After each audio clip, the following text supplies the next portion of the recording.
Salmon, ulo ng salmon, water, gulay, at mga panggisa po, at miso.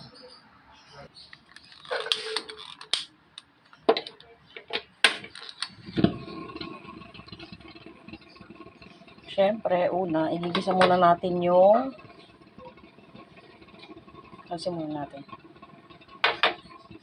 luya. Kasi malansa yung salmon. Kailangan natin siyang isang kutsa.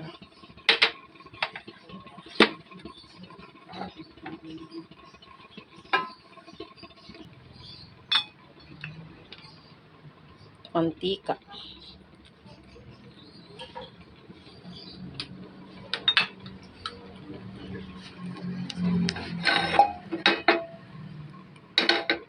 Konting mantika lang.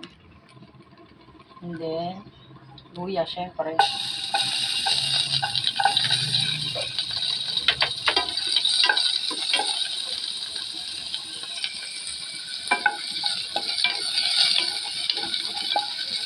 Ang lakas ng apoy. Hinahan kong konti. Yan, syempre, gisa. Gisa.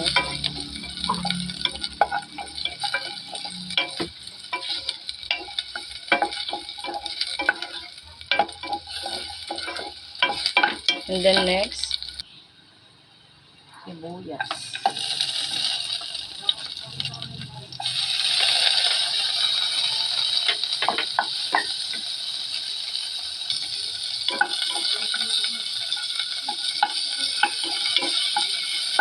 Yung lulutuin nga pala natin ngayon is sinigang sa miso. Kaya ako siya ginisa kasi malansa yung salmon, yung ulo ng salmon. Kaya kailangan igisa mo siya ng konti.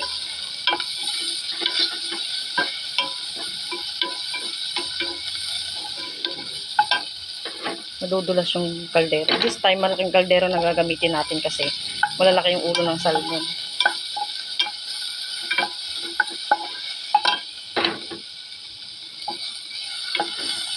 Bali, yung lulutuin natin ay sinigang sa miso, ulo ng salmon. Ayan, pwede natin ilagay yung kamatis.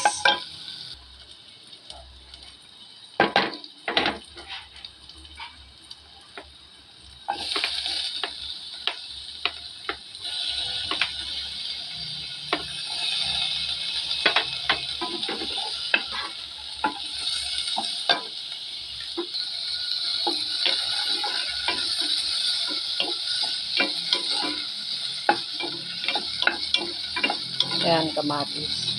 Pinagdagan ko para umasim-asim siya.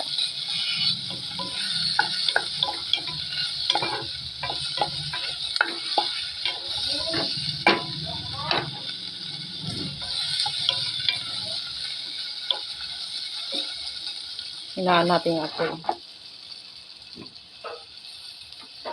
Yung takpan. Para maluto yung kamatis at lumambot ng konti. Balikan natin after 1 minute. Charis. Ayan. Siguro pwede na natin ilagay yung salmon. Yung salmon nga pala, nakikita nyo ang lalaki, diba? 3 piraso yan. Kalahating kilo yan.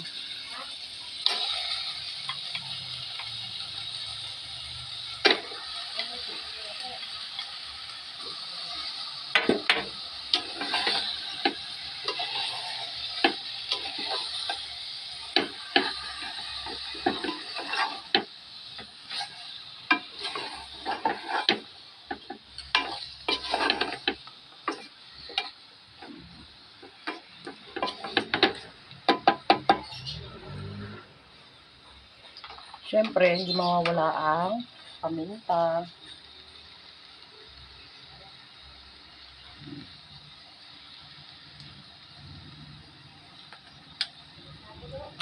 Yan.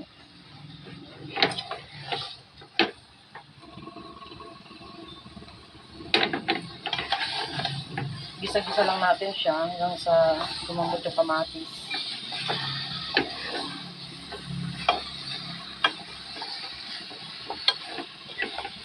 Yan yun naman, lalaki.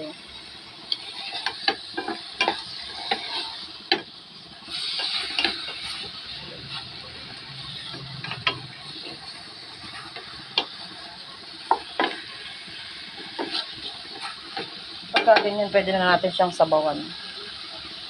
Medyo isang baso tubig.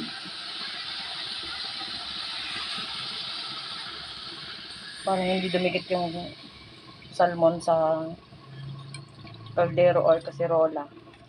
Sinabawan ko na siya. Yan.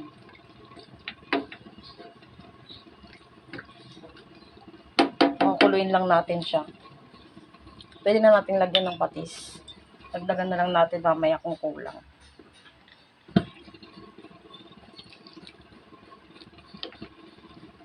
Usual, patis pinangaalat ko. Yan. Mamaya titikman natin yan kung ano lasa. Makukuluin lang natin.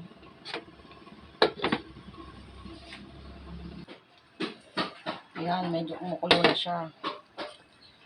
Habang pinakukuluan ko siya, pinakain ko yung mga alaga namin, aso at pusa.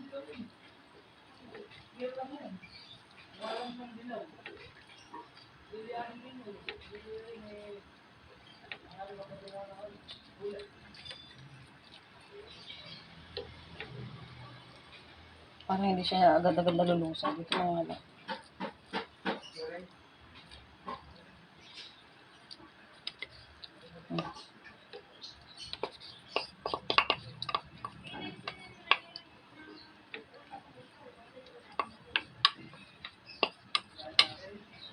Siyempre, dahil kumulo na siya, pwede na natin ilagay yung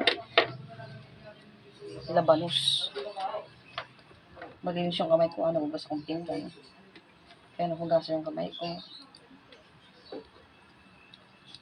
Ayan.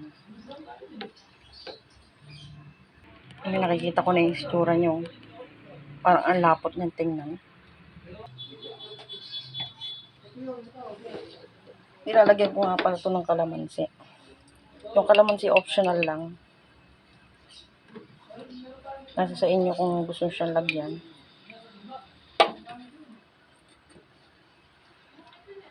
Dalawang maliit lang yung nilagay ko dyan.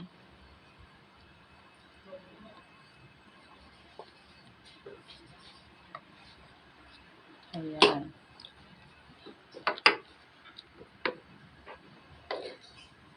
Pwede ulit tayo maglagay ng konting patis. Dahil marami naman yung sabaw. Mukhang hindi naman umalat.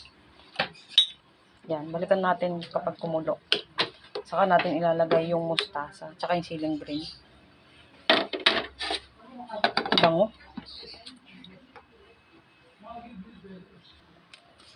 Nawala sa isip ko may gabi nga pala dyan. Ito nalagyan ng gabi. Lagyan natin ng Nor Sinigang sa Sampalok Mix Original para umasim siya. Para magkaroon ng asim.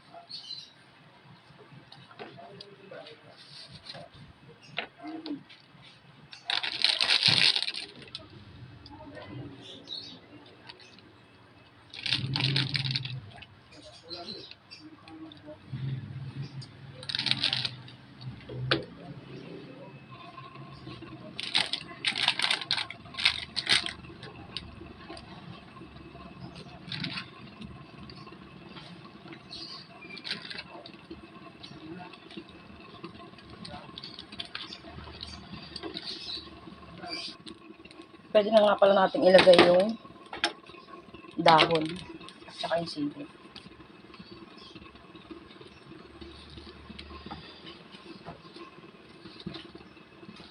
Kasi baka madurog na yung isda.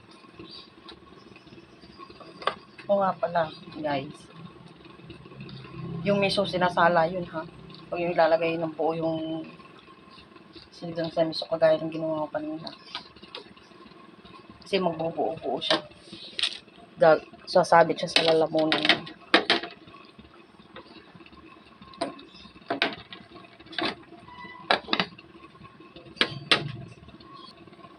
Tikman na natin, kumukulo na siya.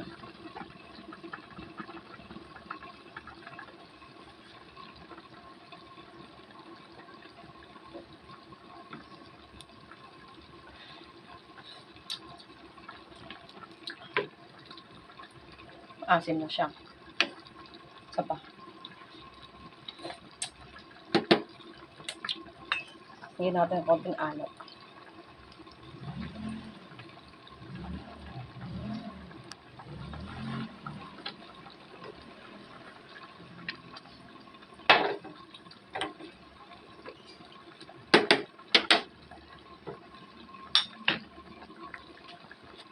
May na siya. Done.